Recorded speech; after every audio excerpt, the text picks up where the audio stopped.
मैं तेरा धन्यवाद देता हूँ पवित्र आत्मा जी आज के दिन के लिए मेरे खुदा, कि तूने प्रभु यीशु आज अपना जन्मोत्सव के दिन प्रभु यीशु क्रिसमस दिन के प्रभु यीशु मसीह फेस्टिवल में प्रभु हम सबों को एक मन किया मेरे खुदा, हम सबों को इकट्ठा किया मेरे खुदा, ताकि हम तेरे प्रभु यीशु जन्मोत्सव में प्रभु हम सब प्रभु यीशु तेरी महिमा कर सके। और प्रभु आज जितने भाई बहन प्रभु यहाँ पर आए हैं मेरे खुदा, इन सबों के जीवन में कार्य कर, जब तेरा वचन आज इनके जीवन में कार्य करे और प्रभु यीशु ये जान सके कि प्रभु यीशु इस दुनिया में क्यों आया मेरे खुदा। तो इनसे बात कर अपने वचनों के द्वारा इन्हें पर मैं मांगता हूँ खुदा यीशु के नाम से, आमीन हालेलुया। आइए हम अपनी बाइबल को फटाफट खोलेंगे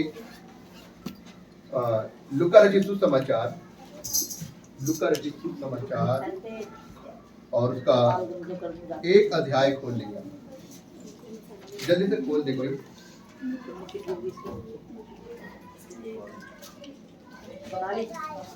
लूका रचित सुसमाचार उसका 1 अध्याय उसकी 26 से 33 तक कोई पढ़ दे जल्दी से, ऊंची आवाज से। 1 का 26 से 33। 6वें महीने में परमेश्वर की ओर से जिब्राइल स्वर्गदूत गलील के नासरत नगर में एक कुंवारी के पास भेजा गया, जिसकी मंगनी यूसुफ नामक दाऊद के घराने के एक पुरुष से हुई थी। उस कुंवारी का नाम मरियम था। स्वर्गदूत ने उसके पास भीतर आकर कहा, आनंद और जय तेरी हो, जिस पर ईश्वर का अनुग्रह हुआ है, प्रभु तेरे साथ है। वह उस वचन से बहुत घबरा गई और सोचने लगी कि यह किस प्रकार का अभिवादन है। स्वर्गदूत ने उससे कहा, हे मरियम भयभीत ना हो, क्योंकि परमेश्वर का अनुग्रह तुझ पर हुआ है। देख तू गर्भवती होगी और तेरे एक पुत्र उत्पन्न होगा, तू उसका नाम यीशु रखना।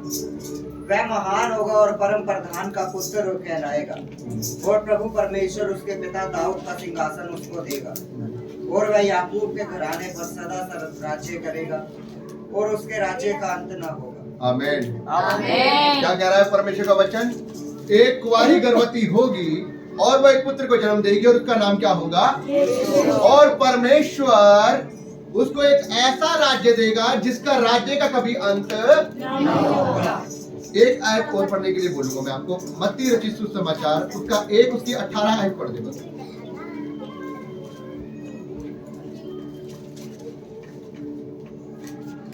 यीशु मसीह का जन्म इस प्रकार से हुआ कि जब उसकी माता मरियम की मंगनी यूसुफ के साथ हो गई, तो उनके इकट्ठा होने से पहले ही वह पवित्र आत्मा की ओर से गर्भवती पाई गई। अतः उसके पिता यूसुफ ने, जो धर्मी था और उसे बदनाम करना नहीं चाहता था, उसे चुपके से त्याग देने का विचार किया। जब वह इन बातों को सोच ही में था, तो प्रभु का स्वर्गदूत उसे स्वप्न में दिखाई देकर कहने लगा, हे यूसुफ दाऊद की संतान, तो अपनी पत्नी मरियम को अपने यहाँ ले आने से मत डर, क्योंकि जो उसके गर्भ में है वह पवित्र आत्मा की ओर से है। वह पुत्र जनेगी और तो उसका नाम यीशु रखना, क्योंकि वह अपने लोगों का उनके पापों से उद्धार करेगा। यह इसलिए हुआ कि जो वचन वह एक पुत्र को जनेगी और वो क्या करेगा, उसका नाम यीशु रखना, और वो अपने लोगों का उनके पापों से उद्धार करेगा। Yes hallelujah. कौन है उसके लोग? कौन है उसके लोग? वह अपने लोगों का उनके पापों से, और आपने लूका रचित सुसमाचार में पढ़ा, उसके राज्य का कभी अंत ना होगा। इसका मतलब यह है कि प्रभु के राज्य का कभी अंत नहीं होगा, जो कुंवारी मरियम के द्वारा जन्मा गया है। और राज्य क्या होता है? जहां हम लोग रहते हैं उसका राज्य। यहाँ का ये बाइबल में लिखा है कि मेरा राज्य पृथ्वी का नहीं है, मेरा राज्य बल्कि स्वर्ग का। हालेलुया। तो इसका मतलब यह है कि उसका राज्य, स्वर्ग का राज्य कभी खत्म नहीं होगा। और यहाँ पर आप मत्ती रचित सुसमाचार में पढ़ रहे हैं कि वह कुंवारी मरियम के द्वारा जो एक पुत्र जना गया, उसका नाम यीशु रखना, और वो अपने लोगों का उनके पापों से करेगा। अब उसके लोग वो हैं जो उस पर विश्वास करेंगे। बाइबल में लिखा है, मेरे लोग वो हैं, मेरी भेड़े वो हैं। प्लीज आप लोग बात न करें, मैं ज्यादा समय नहीं लूंगा प्लीज। बाइबल में इस प्रकार से लिखा है, मेरी भेड़े वो हैं जो मेरा शब्द सुनती है और उस शब्द को सुनकर मेरे पीछे। भेड़ों का भेड़ कौन है? भेड़ हम लोग। ये एक उदाहरण दिया गया है। भेड़ अपने चरवाहे की आवाज को सुनती है और जहां चरवाहा बुलाता है वो उसके पीछे पीछे आती है। हालेलुया। और बाइबल में इस प्रकार से लिखा है प्रभु यीशु मसीह क्या है, वो हमारा चरवाहा और हम उसकी और वो अपनी भेड़ों को अच्छी तरीके से चराता है। बाइबल में इस प्रकार से लिखा है मैं अच्छा चरवाहा मैं हूँ, मैं अपनी भेड़ों के लिए क्या करता हूँ, अपना प्राण देता हूँ और मेरी भेड़ें मेरी आवाज को सुनती है और वो मेरी बातों को मानती है और मेरे पीछे पीछे। तो इसका मतलब यह है कि अगर हम उसके लोग हैं, हम उसकी आवाज को सुनेंगे और उसके पीछे पीछे। और उसकी आवाज क्या है, परमेश्वर का, ये उसकी आवाज है। ये बाइबल कहती है कि ये परमेश्वर का वचन उसकी आवाज है। जब हम इसे पढ़ते हैं हम उसकी आवाज को सुनते हैं और उसके पीछे चलते हैं। उसके पीछे चलने का मतलब उस वचन के अनुसार अपने आप को चलाना। हालेलुया। ये उसके पीछे चलना होगा।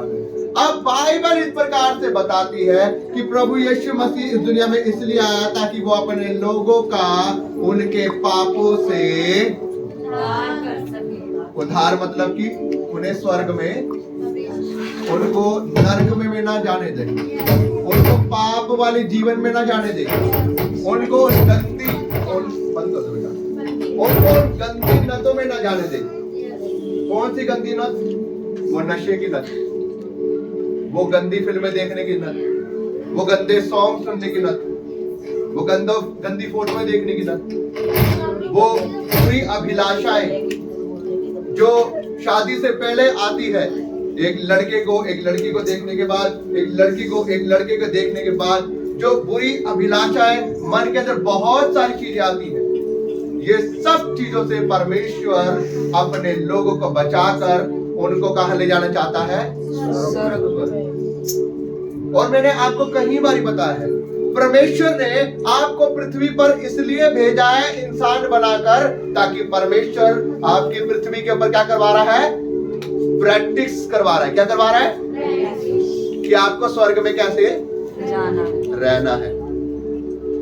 जब आप सब्जी लेने जाते हैं ना और आप देखते हैं टमाटर को, कौन सा टमाटर लेते हैं आप? छांटते हैं ना, ये ले लो ये बढ़िया है, ये ले लो बढ़िया है। कल मैं भी गया था लंगर के लिए लेने और बहुत अच्छे अच्छे टमाटर मैंने छाट छाट के लिए, तो तब भी मेरे कान में ये बात आ रही थी कि जब हम अपने लिए सब्जी लेते हैं हम अच्छे अच्छे छाट छाट के लेते हैं। तो वो परमेश्वर जिसने हमें स्वर्ग के राज्य के लिए ले जाना है, क्या वो ऐसे लोगों को ले जाएगा जो नशा करते होंगे? क्या वो ऐसे लोगों को ले जाएंगे जो बुरे बुरे आदतों में पड़े होंगे?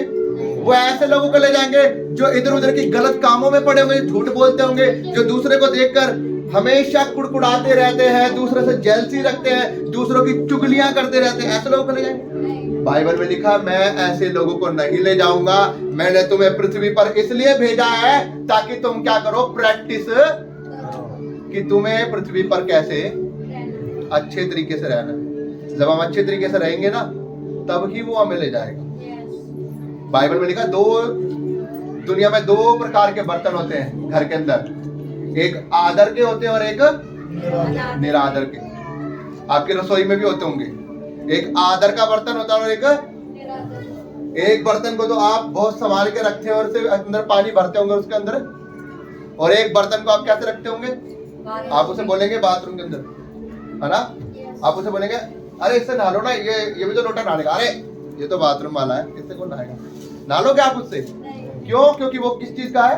निरादर का है।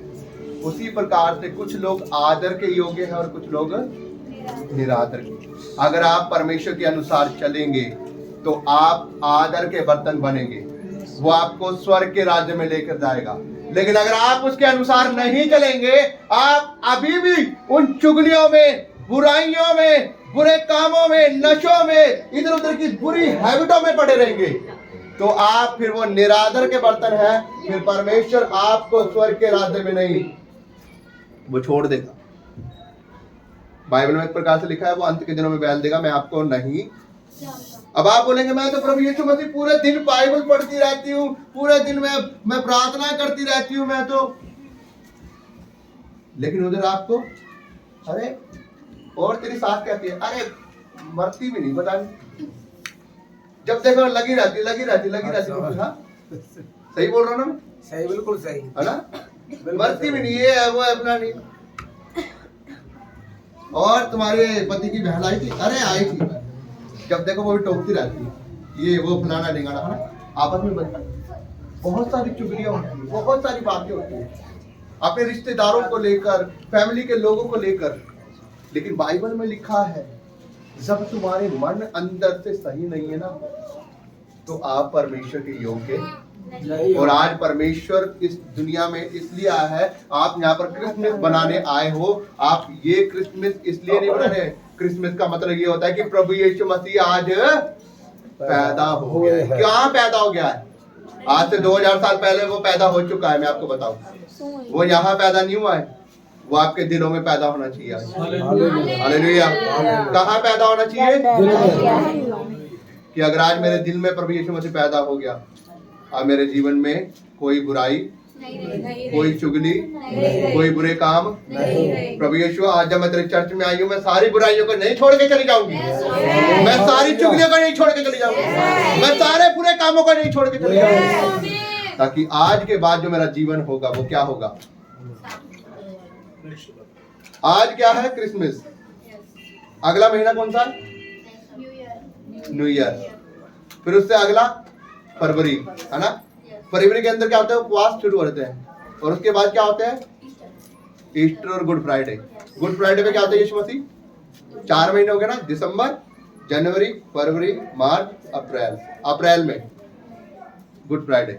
4 महीने, मतलब 4 महीने प्रभु यीशु मसीह लोगों के दिल में जगता रहता है। क्रिसमस पे उठ गया और ईस्टर पे फिर क्रूस के ऊपर चढ़ गया। बाकी जो महीने वो प्रभु यीशु मसीह खत्म लोगों के जीवन से। फिर वही वाले जीवन, चैन, शराब पियो, नशा करो, पाप करो, जैसे जीवन बताना वैसे बताओ। नो, प्रभु यीशु मसीह हर दिन आपके दिल के अंदर क्रिसमस बनना चाहिए। अगर आपका जीवन आज आपने यहाँ पर सुन लिया, आप बोलोगे पास्टर जी ने इतना प्रचार कर दिया, इतना प्रचार कर दिया, समझ में। मैं कह रहा हूँ कुछ मत सुनो, सारी बातें मेरी जो आज आप सुन रहे हो सारी निकाल दो। बस इतना सुनो, इतनी बात याद रखो कि आज प्रभु यीशु मसीह हमारे दिल के अंदर जन्म ले लिया। आज के बाद हमारे अंदर वो बुरी आदतें, आज के बाद मेरा जीवन, बस इतनी बात याद रखो। और आज के बाद जो मैंने जीवन चलाना है वो प्रभु यीशु मसीह के अनुसार। हालेलुया। नहीं तो अगर सुनकर फिर वैसे के वैसे ही, तो एक आखिरी वर्ड बोलूंगा बस, और कुछ नहीं बोलूंगा। बाइबल में इस प्रकार से लिखा है, सुच्चे मोती सूअरों के आगे, कहीं ऐसा ना हो कि वो अपने पैरों से। सूअर का मतलब क्या है पता? फिर से नहलाया, धुलाया, फिर जाकर कीचड़ में बैठ गया। इधर सुनाया, फिर जाकर, अरे पास्टर तो बोलता ही रहता, पास्टर का काम क्या है ना। हम तो अपनी जिंदगी जिएंगे जैसे जीना, तो फिर कोई फायदा नहीं। बाइबल में लिखा है, जो अभी अपने मुंह को देख कर आया शीशे में, फिर गया, फिर अपने शीशे के अंदर अपने मुंह को देखा, वो भूल गया कि मैं थोड़ी देर बाद कैसे दिख रहा। तो वो बार बार यही देखता रहता है कि मैं कैसा दिख रहा हूँ, कैसा दिख रहा हूँ। जो एक बार ही देखता ना, तो पता है कि मैं कैसा दिख रहा हूँ। तो इसलिए मेरे भाई बहनों, अपने जीवन को बदलना है आज हमें। वो काम नहीं रहना कि वचन सुन लिया, इधर से सुना, इधर से निकाल दिया, सब कुछ व्यर्थ है। तो अपने जीवन को बदलना है। मैं विश्वास करता हूँ इस वचन के द्वारा आप आशीष पा रहे हैं, आप चलेंगे इस वचन के द्वारा। परमेश्वर आपको बहुत सारी आशीष दे। जा रहे हैं, बैठ जाए यार, खाना खा के जाना। इतना खाना बना खाए। अरे आप